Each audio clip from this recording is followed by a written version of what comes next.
What is something you can no longer enjoy due to a bad experience? Fake cherry smell. I can do cherry candies, but the air freshener type cherry scent triggers the worst visceral reaction. I start sweating, heart races, and I immediately start prepping to throw up. When I was 5 I had to have a tonsillectomy. It was in the early 90s and they knocked you out with gas. Because I was a kid, they let me pick the flavor of kids' masks. The nurse who prepped me for surgery probably thought I wouldn't remember, but she smashed the mask over my nose and mouth and held me down while I struggled until the gas knocked me out. There have only been a few times where I've smelled that again and I react the same way every time. Cliff jumping. Bit part of my tongue off because I accidentally had my mouth open after realizing I was making a beeline towards a large rock. Thankfully I missed it by about 2 to 3 feet, but that nub of my tongue did not survive. Luckily it grew back because the chip was barely small enough to where it could heal. Extremely lucky things didn't end up worse for me that day, but you can rest assured I'm never doing that again. Eggo waffles. Ate them every morning before late elementary and middle school. I was never a morning person, so shoving frozen waffles covered in butter and maple syrup at 6 a.m. while horribly underslept was never enjoyable. And now I can eat them because I flash back to the general feeling of dread from every morning. I can still feel the nuts in my stomach. Domino's Pizza. I got a mouthful of clumped hair when I bit into a slice. I hate hair in my food. It's one of my gross out factors that will kill my appetite. With that pizza, I brushed it off the best I could because I was starving and grabbed another slice. Mouthful of hair again. I had to pick long strands of hair out of my teeth. No more Domino's. It was probably an isolated incident, but now my brain equates Domino's with hairy pizza and I can't order from them anymore. Playing the violin. I was in 6th grade and just started to learn the violin. My family didn't make much, but my mom saved some money to rent a violin for me. I go to the class and the teacher was under the impression that I knew the basics, which I didn't. I did take a class before this one but I didn't learn much from it, probably cause I was a crazy kid. So I try to tell the teacher that I have no idea where the notes on the violin are, but he just didn't get it. Then we get a quiz where we have to play the scale and one by one each student plays it and he remarks after each one, "Good job, A+." Now it's my turn. I tried my best but I couldn't do it. My teacher said, "Well, that was not good," and continued on. Needless to say I joined choir the next day. Taco soup. This lady made it for us but found out later she has horrible cooking habits like cross-contaminating cooked chicken and shredding it on the same board you had it raw, or using long expired taco seasoning and who knows what else. I got food poisoning and puked it all up. The horrible smell I can just think about and get nauseated. Thankfully I can still eat regular tacos, but taco seasoning outside of actual tacos I cannot do. The Strokes. They were my favorite band, so a friend and I got tickets to see them at a festival around 2014. We stood in the hot LA sun all day sweating our asses off in this massive crowd of aggressive assholes just so we'd have a good spot when they came out stage. Whole crowd was shoulder to shoulder and chest to back. They came on 20 minutes late, left 20 minutes early, and didn't have an encore. No talking between songs, no audience engagement, just 9 to 10 songs that sounded exactly like the stuff on their records. Even all the solos were the same. Haven't really listened to them since then. When I was 15 I decided one night when I was bored and alone to eat at the French restaurant near my house. This was the first time I'd been to a proper restaurant without my parents, so I was sort of excited. Everything was going well until the waiter asked if I would like a bread roll with my entree. Being new to this sort of thing and not exactly flush with cash I asked, "Is it free?" Well, it was like I called his grandma a whore because he got really angry and launched into a big speech, swinging his arms everywhere, about how nothing is free in life blah blah blah. I finished my meal there but I've never eaten at a French restaurant since. If invited out to one I make excuses. Watch any Godzilla movie. When I was 8 years young my mother rented the movie Godzilla that I was waiting for months to see. She played the movie and leave the room, she went out to buy groceries.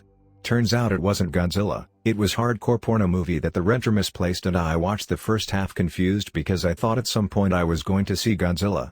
Then my mother came back from the store and realized what happened. She went back to the movie store to storm it, I believe. One particular female name. I used to love it. Always thought I'd name my daughter this name if I had one. Then a woman with this name tried to start an affair with my, thankfully oblivious, husband, sent him provocative photos under the guise of "Do you think guys like these types of photos from women?" Asked him what he liked in bed and how she just happened to love those same things, etc. It ruined the name for me. It makes me irrationally angry every time I hear that name now, which makes me even more mad because I loved the name for so long. Hiking. Physically I can't anymore, got crushed in an accident. Most of my standy-uppy bones have metal bits and bobs now. Used to enjoy reading, head injury makes it difficult to remember where I left off. Used to like getting dressed up and going out. Fancy clothes don't fit thanks to all the disfigurements from that accident. Playing frisbee with my dog. Ex used to yell at her and throw the disc right at her face. She's terrified of frisbees now. Don't worry though, she still loves belly rubs. Smile. Smoking weed. I was 17, smoking in my friend's room he was renting from a man named Juan Carlos, and all of a sudden a SWAT team came and busted down the door and looked around at a couple of white kids, us, and said, "None, you look like Juan Carlos," then proceeded to empty my bag, and needless to say, I super high and freaked out. Ever since then, I get that same feeling when smoking weed. I learned ADR at film school. What they will do, is if the film was shot in a place that was too noisy, they re-record the actors' lines later in a studio, and put it back on the visuals. If it's not done right, the actor's mouth doesn't line up quite right with the spoken dialogue. That ruined movies and TV shows for me because now I notice any ADR that is poorly done and I can't concentrate on the movie. ETA maybe that wasn't really due to a bad experience, but I no longer enjoy many movies and TV shows.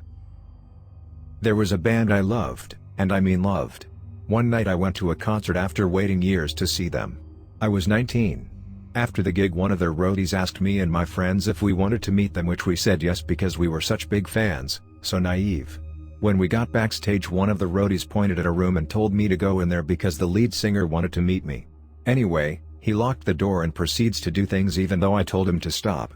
I couldn't get to my friends because there was a party going on in the room next door and they couldn't hear me, and he had locked the door.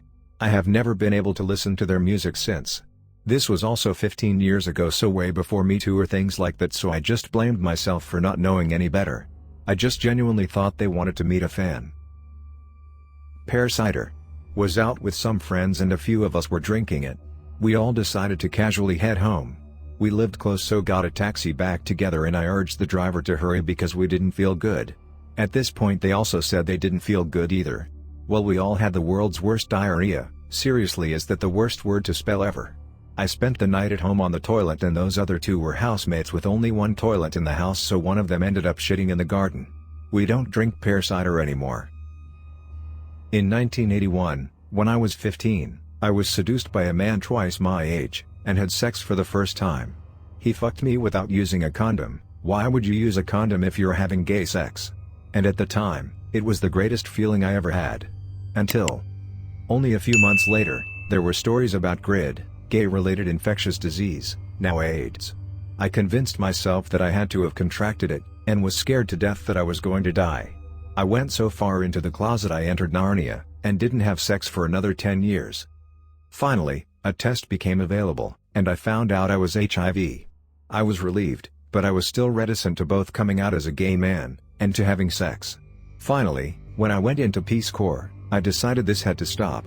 I came out as being gay, and life changed for me. Yes, I did have a bad experience, but I now enjoy sex.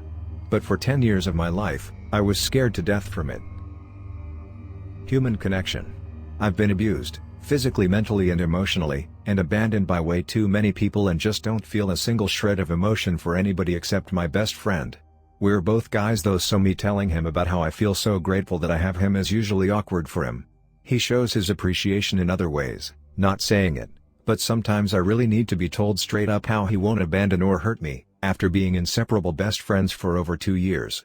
Usually ends up in him just giving me a big hug and saying love you man. He really treats me like the brother he never had and I'm super thankful for him, but I do kind of regret being 100% unable to connect with anyone else on any level. Being in a kitchen.